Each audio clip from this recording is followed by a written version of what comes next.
เพิ่นกระถามมาบอกว่าเพิ่นจำนายเบียร์ป๋องเลยบ่ว่าสั่นทั้งข้าพเจ้าก็ตอบโจทย์ได้เลยบอกว่าจะเป็น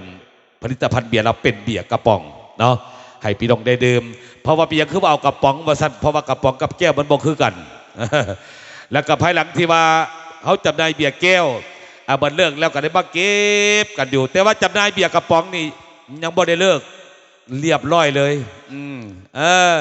มันมีกล่องคุ้มครองพาหนะเก็บเมี่ยนกระป๋องเบียร์นั่นมันก็เป็นการดีที่จริงทั้งแขกน้อยเพื่อนว่าเจ้าในสิมีการสัมปทานสิมีการสัมปทานมาสัตว์เอาทำตามที่ตกลงเว้ากันเด้อเพอนักห้องก็ยังเก็บไว้หารายได้เสริมกิโลนึงเท่าไรว่าสัตว์30,000ละได้ว่าสัตว์จากสัตว์บางว่าทั้งพี่ทั้งน้องเขาคือว่าทั้งคณะกรรมการเขากระจงเข้าใจเด้อแล้วก็ก่อนจะเปิดบรรยากาศแห่งความเบิกบานมนต์ซื่นเนาะจะขอฝากอีกจากช่วงสักคนเนอะจังสีเสริญทางนายบ้านไพบูลย์เฮาขอบใจเด้อทางนายบ้านไพบูลย์ให้ทางนายบ้านใหญ่เพิ่นและกับซีบีทั้งไอ้ตุ๋ยทางห้องนายบ้านทั้งทานบุญเพียงห้องนายบ้านซีบีทั้งใหญ่กงแสงเนาะขอบใจทั้งไอ้ทั้งพี่ยังสุขภาพแข็งแรงถ้าว่าสุขภาพบ่แข็งแรงอย่าลืมโกศลคนโก้เป็นพรีเซนเตอร์ทั้งบริษัทยาพื้นเมืองลาวกาหมอเพชรเด้อ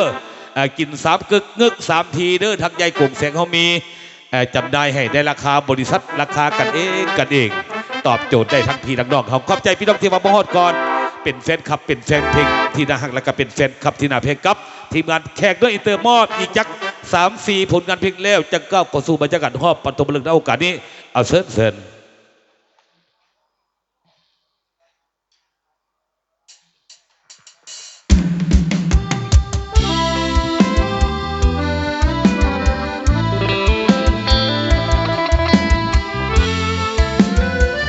จากทั้งนักห้องสาวประจำทีมงานแขกน้อยอินเตอร์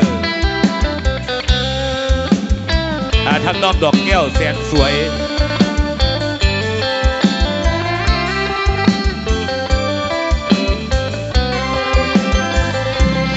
น้องเป็นสาวหน้าบ้านป่าแดนไกลสาวสวนสาวให้นำทั้งกายและใจเขายินเสียงเพลงส่งจากโคศกสำเนียงเสียงทองมอบเพลงนี้มาได้น้องสาวเนื้อทองอันนาทุกคนได้ฟังเสียงเพลงห้องส่งกังว่าน้องออกแข่งงานสุขสำราญบอกเคยเมื่อยอ่อนยินเสียงโคศกอ่อนหวานนวลอ่อนซ้อนมอบเพลงแท้ไอ้หนึ่งก่อนพอละจรย้อนหมดเวลาอยากเห็นอยากพบเบาจากับอายบอกความในใจถึงจะตายน้องบอกกินแน่น้องคือสาวนาห่วงหาคงสุขอย่างแน่ทุกวันฟ้ายังบ่แจ้งเปิดวิทยุรอน้องคงได้เพียงแค่เฝ้าความฝันยอมตัวน้องนั้นวันทั้งวันบอกเคยได้วางเวียกันก็กายอยากพบอายยังบ่มีทางวันใดอายเวลาว่างมาเยี่ยมหน้าขอให้ดีใจสุขสบายดีบรรดาแขกเกียรติทุกท่านก็แล้วกันเด้อ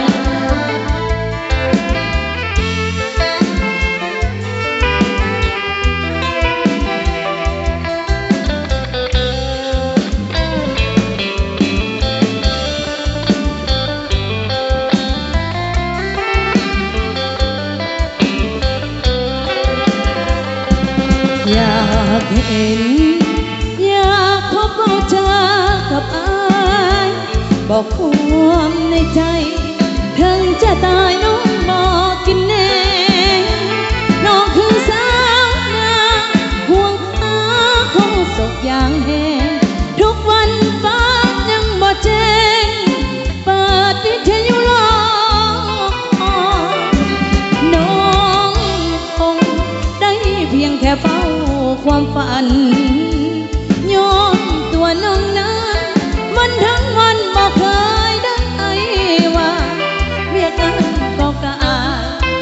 พบอายยังบ่มีทางวันใดอาจเวลาว่างมาเยี่ยมนางขอให้ดีใจ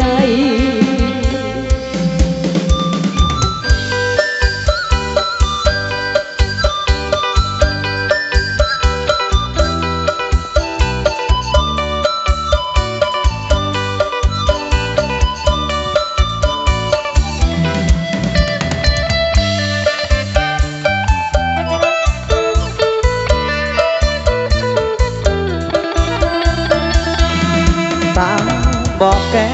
วเห็นแล้วบ่อยากจากลางามแค่น้องลาเมื่อสบตาสาวเมืองห้วยสาพระไม่ถึงหน้าขอเล่างามลาสาวแห่งเมืองห้วยสาหวั่นใจของสายสาวตามาแอวเนื้อเพื่อสมผู้พาปากโคนได้พบคนงามชื่อดวงดังพลู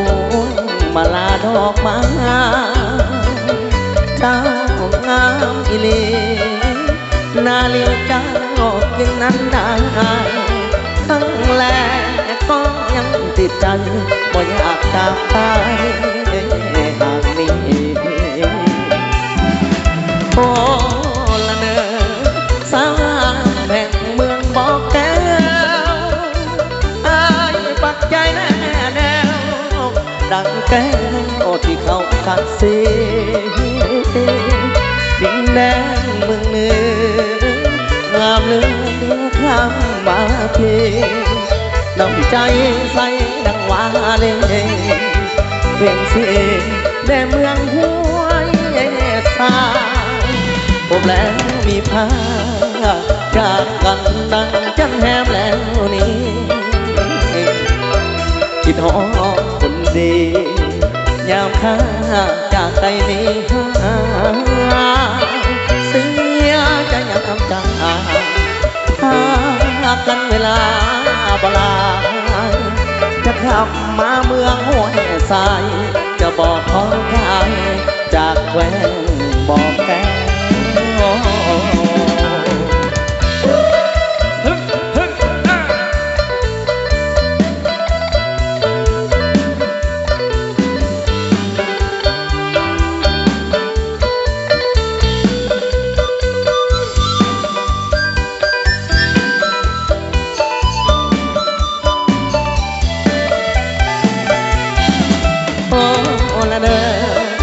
สาวงามแห่งเมืองบอกแก้วอายปักใจแน่แนวดังแก้วที่เขาขัดสีดินแดนเมืองเหนืองามเลือคำว่าทีน้ำใจใสดังว่าเลยเป็นเสียงแด่เมืองห้วยสาผมแล้วมีพาจากกันดังกันแฮมแล้วนี้คิดหอดคนดียามข้าจากไปนี้เสียใจยามจากพากันเวลาบลาจะขับมาเมืองห้วยทรายจะบอกขอใครจากแกล้งบอกแก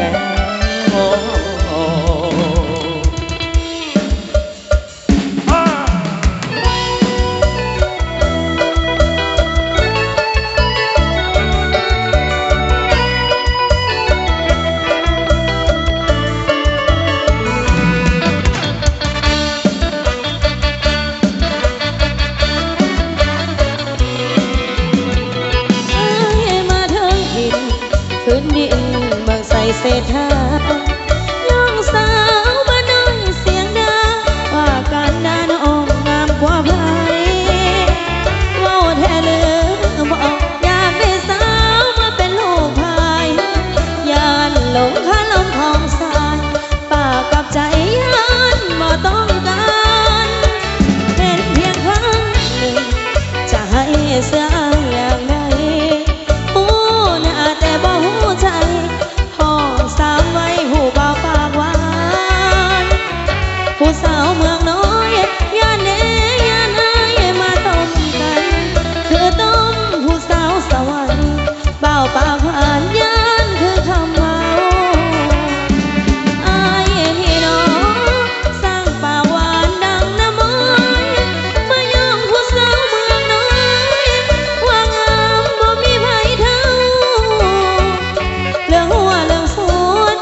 สินสอดค่าดอกแม่เพิ่นห้องบ่แพงดอกอา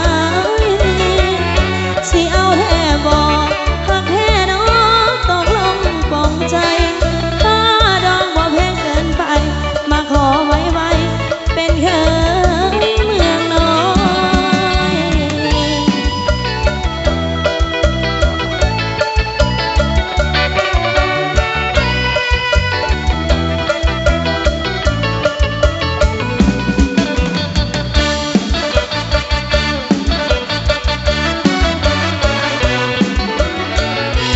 อายนี่น้อสร้างปากหวานดังน้ำมนต์มายังผู้สาวเมืองน้อยว่างามบ่มีไผเท่าเรื่องหัวเรื่องสวนน้องขยันตื่นดึกลูกสาวยังบ่มีแฟนนำเขาไผอยากเอามาลุมโลดอายบ่อยากผิดหวังอกหักน้ำใสมายอม เรื่องสินสอดค่าดอกแม่เพิ่นห้องบ่แพงดอกอายสิเอาแท้บ่หักแท้น้องตกลงปลงใจค่าดอกบ่แพงเกินไปมาขอไว้ไว้เป็นเคยเมืองน้อยขอบใจมาเลยน้ำใจ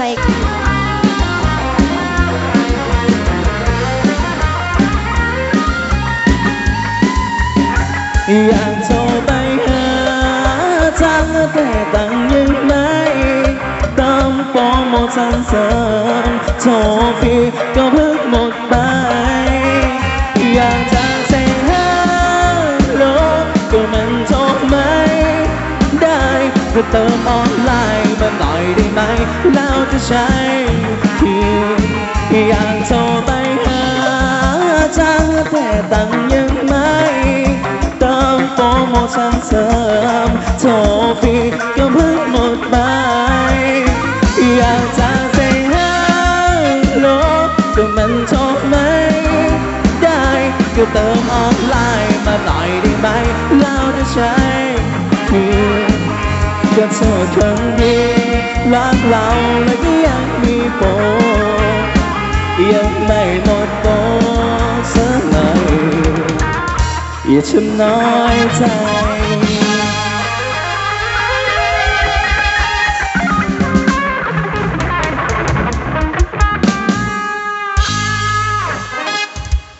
ก็ถือว่าได้มอบพัดผ่านไปเพื่อเป็นการสนับสนุนเสียงเพิ่นบ้านเสียงเพลงบ้านเฮาได้บ้านเพิ่นนำค่อยๆมอบ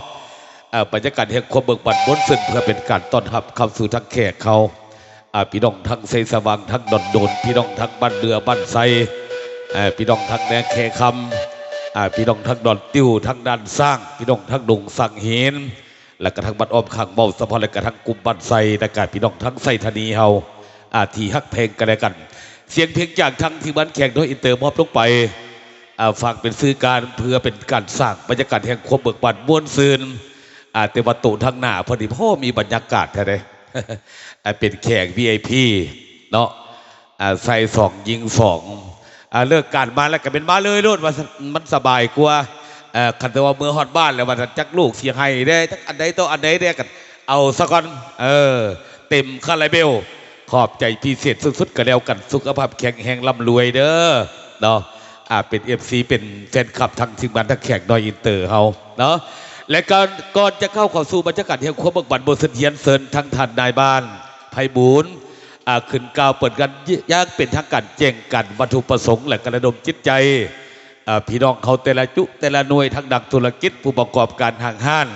เนาะและก็ได้มาห่วมเบิกบานม้วนเสริญเพื่อเป็นการสั่งบรรยากาศในงานบุญประจำปีพี่น้องทั้งเสสว่างเขาเสริญทั้งพ่อบ้านไพบูลย์เนอะบริพร้อมด้วยคณะทั้งองค์การจะตั้งเขาจะเป็นทั้งท่านนายบ้านห้องนายบ้านจะเป็นทั้งปกสสาพันธ์เพชรยิงแนวโฮมเสานมตลอดทอดทั้งไอ้น้องป้องกันความสงบการถือว่าเพื่อนเป็นกลุ่มเป็นก้อนต้อนรับทั้งแขกเขามีอาหารเลี้ยงเครื่องดื่มมีการสั่งบรรยากาศเพื่อเฮ็ดจังไดว่าสัตว์ทางบุญบ้านเขาสิมีการเบิกบานบนสนามเพื่อเป็นการปลอดภัยให้มีการปลอดภัยได้100%เนาะ